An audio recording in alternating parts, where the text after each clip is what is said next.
Saan na ba yung bike ko? Uy, ayun. Alright. So, ayan yung mangyayari pag inalog mo. Ayun, so kailangan mo pindutin yung LED. So, good afternoon my dear friends. Nandito tayo kay Motorjoy Panabo, the House of Red my dear friends. And nasa harapan nyo ang Honda Winner X 150 ABS Racing my dear friends. Nasa tamang channel kayo kung hinahanap ko itong motosiklo na to. And lahat ng gusto nyo malaman, if you're looking as well for the lowest down payment, nandirito yan kay Motorjoy Panabo City. But before anything else, you know how it goes. Let's give it a proper.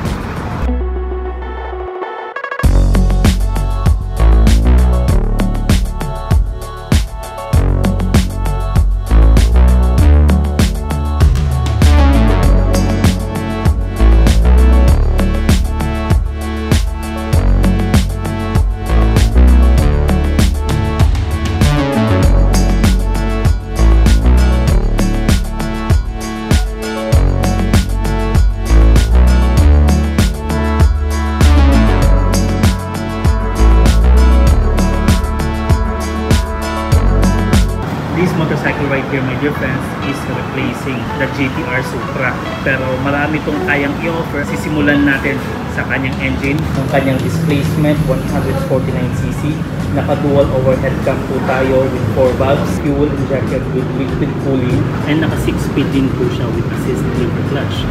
And ang kanyang power 15.4 horses at 9,000 RPM. Max torque my dear friends 13.9 Newton meters at 7,000 RPM. Isa to sa pinakamagaan na underbone na makikita mo. Only 122 kilograms ang kanyang curb weight. Ang kanyang seat height 795 millimeters. Si mami niya 5'3". Abot naman po kaso naka 1 feet talaga siya. Naka-skirt kasi siya eh. Kaya sa tingin ko kayang-kaya ng isang 5'2 or 5'1 kapag naka-pants po siya. Ayan, massive shoutout kay Mami. Ang kanyang gas tank sa upuan na composition, 4.5 liters capacity po tayo. The best to pagdating sa kanyang fuel consumption, 52.3 km per liter. That's more than 200 km range kapag puno ang iyong tangke. Ang kanyang ground clearance, 151 mm. Ang wheelbase, 1,278. Pagdating naman sa lighting, it needs to be activated para makita mo lahat. Pero all LED yan my dear friends kung titignan nyo po. Pati yung kanyang turn signal looks LED din eh. And I like the idea of the turn signal by the way my dear friends. Hindi siya masyadong pansinin kay Premium Black, pero kung titignan nyo po dito kay ABS Racing, ganyan yung itsura. Kitang kita talaga na may umbok yung kanyang turn signals. Anyway my DRL yan my dear friends. Before you start the bike, makikita mo siya. Pero yung headlight pa lang panalo sa akin. And isa din to sa dahilan kung bakit nagustuhan ko yung bike na to. Kasi it looks refreshing, wala siyang ilaw ko dito. And pagdating sa kanyang disenyo, may honeycomb siya dito na design sa kanyang butas. Parang grill sa sasakyan. Parang pang MotoGP yung kanyang datingan. Hindi pinagdamot pagdating sa pinta. But this actually right here are decals.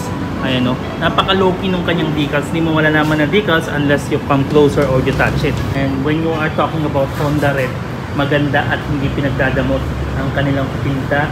Kalidad pa rin kahit pa paano.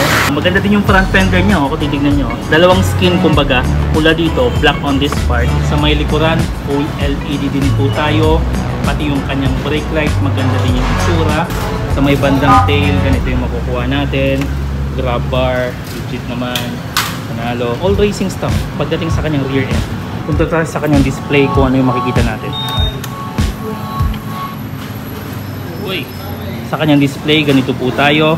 Inverted. Trip A, Trip B. Makikita mo yung kilometer per liter niya.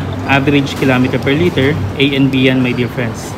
And odometer. So bagong-bago. Zero pa talaga. It revs up to 10,000. Mamumula siya sa 12,000 RPM. Gear indicator makikita mo dito. Speedometer. Medyo maliit yung kanyang fuel gauge. That's not that actually important. And some minor displays on this one. Like the turn signals, check engine light, ABS lighting, temperature, and yung kanyang key. Ayan po tayo. Alright, maganda. Ipinagdamot. See you. Backlit din yung kanyang ignition toggle. Kung pipindutin mo dito, mabubuksan yung seat. Meron din siyang USB port sa may kaliwa. Front cockpit, panalo. Parang may kulang dito pero this is not a scooter. Ignition start. Busina. Pass switch niya, ganito yung style. And turn signals. Ayan. And in terms of the seat, pasado na lang para sa akin. May mga mas lamang pa talaga. And yun yung napansin ko sa mga ganitong materials na seat. Mas maganda talaga para kapit na kapit yung katawan mo. May leather tayo na part sa may pillion para relax talaga yung partner mo o yung back ride mo. Kumbaga, makapal naman po, hindi pinagdamot. Kung titignan nyo po dito, ayan po yung makukuha natin. May extra makikita. Which is lalo napapaganda nyo yung bike. Same thing as on the rear part, ganito yung makukuha natin with Winner X emblem. Ayos lang din yung kanyang mga foot controls. Para sa akin, hindi mo masasabing yung tipong super aggressive. May brush stainless tayo na makikita. Same thing din na makukuha natin sa ating pillion peg. Medyo aggressive nga lang yung kanyang footrest kung titignan nyo po. Ayun, pang racing talaga kumbaga. And detachable po tayo kaliwat kanan. Kung titignan nyo yung exhaust in comparison with other Honda bikes and competitors, para sa akin lang naman, humble opinion, matino at saka malinis yung pagkakagawa. Suspension type, my dear friends, non-inverted po tayo. Hindi branded ng Showa, wala akong makitang Showa na sticker sa kanya. Sa may likuran naman, kulang monoshock, wala rin ako makitang preload adjustability. Naka golden wheels po siya with proper finish. Naka tubeless tires po tayo sa may harapan, 90, 80, 17 po ang kanyang size. Sa may likuran naman, 120, 70, 17. Hydraulic disc brake po tayo sa premium at saka ABS racing.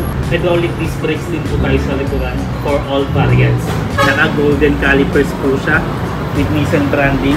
And by the way, naka single channel ABS po siya sa may harapan with indication on the front fender.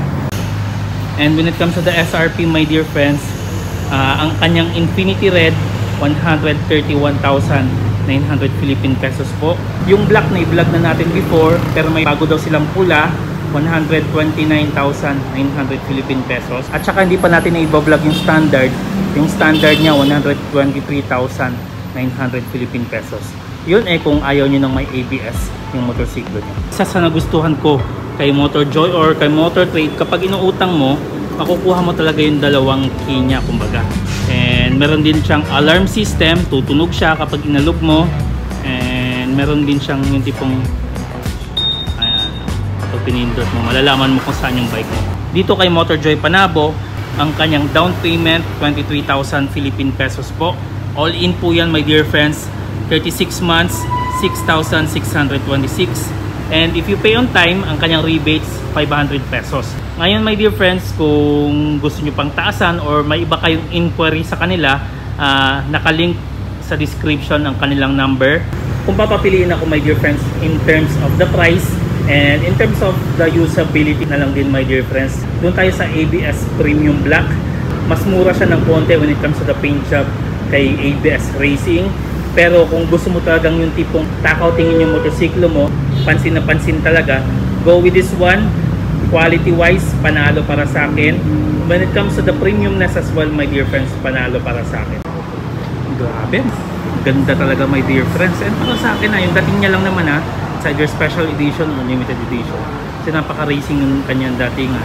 And at least may ABS sa kanyang price point. So ayan, my dear friends, another Honda vlog. Tagal natin hindi nakapag-Honda Let me know in the comment section below what you think about this motorcycle right here and if you have violent reactions. Anyway, Exodus 14:14 to everyone. Keep on praying and trust the process. And I'll see you in the next. Peace.